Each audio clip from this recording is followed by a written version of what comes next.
ለወንድምህ የምትራራ ወንድምህ እንዲሻለው ወንድምህ ማንነቱን እንዲሆን የምፈልግ ከሆነ ለምን እንደዛ አላደረግከውም አንተ? ገባህ? እሷን እንደፈለክ አጠናግረ ጥለህ ወንድምህን ደግሞ በጥፊ ብለህ ጠረጴዛ ስራ ተወረውረውም እንዴ? ውጡልኝ ብለህ አታስወጥም? ወንድምህ እንዲልንል ከፈለክ ወንድምህን ቤት አድርገህ ቢያንስ ለ3 ቀን ጸበል እየወሰዳችሁ እጁ ላይ ያሉ ጌጦችን አንገቱ ላይ ያሉ ጌጦችን ሙሉ እሪሙ አድርጋችሁ እሱን ጤናውን መከታተል ሲገባችሁ አንተ ግን አሳልፈህ ሰጠሃት። ለሷ አሳልፈህ ለውሻ ነው የሰጠሃት። ገባህ አይደለ?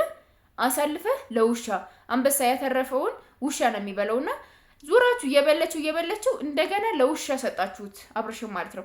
አብርሽ ከእንግዲህ በኋላ ሚድን ሰው አይደለም፣ ሰውም የለውም።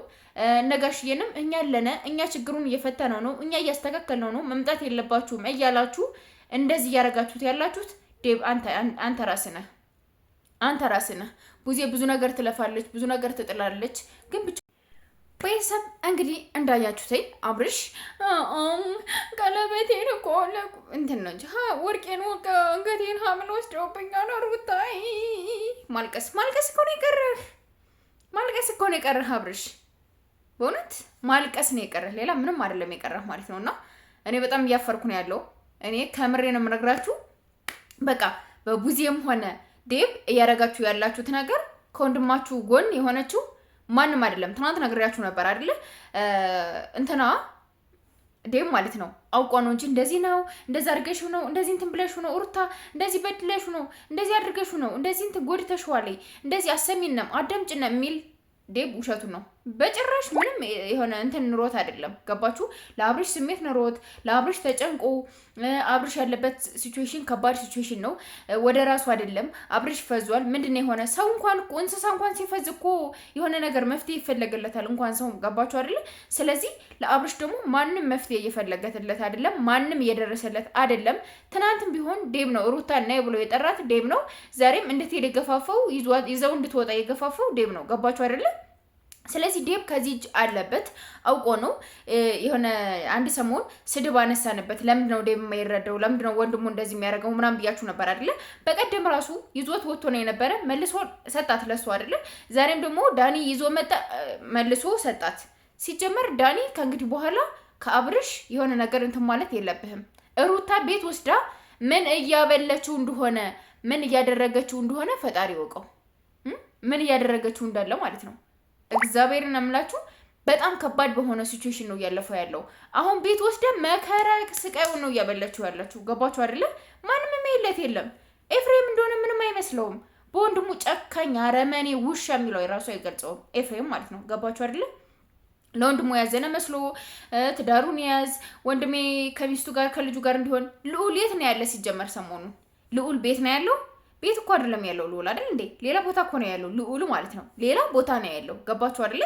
ስለዚህ ምንም ነገር ለምን ይሄን ነገር ማየት የለበትም? ህፃን ልጅ አብርሽ ምን እየተደረገ እንደሚያመሽ ምን እየሆነ እንደሚያመሽ ህፃን ልጅ እንዳይሰማ ተብሎ ህፃኑ ከወጣ 1 ሳምንት ሆኖታል። ከቤት አይደለም ያለው ከሌላ ሰው ቤት ነው ያለ። ገባችሁ አይደለ? ከሌላ ሰው ቤት ነው ያለ ህፃኑ ማለት ነው እንጂ ከልዑል ጋር አይደለም። ምን አይደለም። አብርሽ ማታ ከሩታ ቤት ምን እየተደረገበት እንዳለ ንገራችሁ። ገባችሁ አይደለ? ጭስ ነው ሲጨስበት የሚያመሸው፣ ጭስ ማለት ነው። ገባችሁ? የሆነ የሚታጠናለ ያንን ሲጨስበት የሚያመሽ ልጅ ነው አብርሽ ማለት ነው። ገባችሁ አይደለ? ስለዚህ በምንም መልኩ አብርሽ እንዲድን ብፈልግ ኖሮ ዴብ አይ ሂጂ እናትሽ ወንድምህን ነው በጥፊ ኤፍሬምን ሩታን ነው እንዲህ አመነ ወርውራህ ለምን አጠላትን በመስኮት? ለወንድምህ የምትጨነቅ ለወንድምህ የምትራራ ወንድምህ እንዲሻለው ወንድምህ ማንነቱን እንዲሆን የምፈልግ ከሆነ ለምን እንደዛ አላደረግከውም አንተ? ገባህ? እሷን እንደፈለክ አጠናግረ ጥለህ ወንድምህን ደግሞ በጥፊ ብለህ ጠረጴዛ ስራ ተወረውረውም እንዴ? ውጡልኝ ብለህ አታስወጥም? ወንድምህ እንዲልንል ከፈለክ ወንድምህን ቤት አድርገህ ቢያንስ ለ3 ቀን ጸበል እየወሰዳችሁ እጁ ላይ ያሉ ጌጦችን አንገቱ ላይ ያሉ ጌጦችን ሙሉ እሪሙ አድርጋችሁ እሱን ጤናውን መከታተል ሲገባችሁ አንተ ግን አሳልፈህ ሰጠሃት። ለሷ አሳልፈህ ለውሻ ነው የሰጠሃት። ገባህ አይደለ? አሳልፈህ ለውሻ አንበሳ ያተረፈውን ውሻ ነው የሚበላውና ዙራችሁ እየበለችው እንደገና ለውሻ ሰጣችሁት። አብርሽም ማለት ነው። አብርሽ ከእንግዲህ በኋላ ሚድን ሰው አይደለም፣ ሰውም የለውም። ነጋሽዬንም እኛ አለነ፣ እኛ ችግሩን እየፈተነው ነው፣ እኛ እያስተካከልነው ነው፣ መምጣት የለባችሁም እያላችሁ እንደዚህ እያረጋችሁት ያላችሁት ዴብ አንተ ራስህ ነህ። ቡዜ ብዙ ነገር ትለፋለች፣ ብዙ ነገር ትጥላለች፣ ግን ብቻውን የሚሆንላት ነገር አይደለም። ብቻውን የሚሳካላት ነገር አይደለም። ብቻውን የሚስተካከልላት ልጅ አይደለችም። ብዙ ነገሮችን ትላለች፣ ብዙ ነገሮችን ትለፋለች፣ ግን ብቻውን አይሳካም። ገባችሁ አይደለ? ዴቭ የሆነ ያዘነ መስሎ በቃ ይሄድ እንደዚህ ይበል በቃ ምናምን እያለ ይሰደዋል። ገባችሁ አይደለ? ስለዚህ ጤናውን የሚፈልግ ከሆነ ሂጅ ውጭ በክሽ። በቃ እኔ አንቺ ያገኘሽው ትናንት ነው። ከኛ ጋር ያደገ ቆይቷል። ወንድሜ ነኝ፣ አሳድጌዋለሁ። አዝለዋለች፣ አቅፌ ነው ያሳደግኩት። ስለዚህ ወንድሜ ከኔ ጋር የመሰንበት ግዴታ አስገድጀውም ቢሆን ሊሰነብታል። አንቺ ግን አይመለከትሽም ብለህ ሩታን ለምን አላስወጣሃትም? እንደዛ ብለህ ለምን አላስወጣሃትም? ገባህ አይደለ?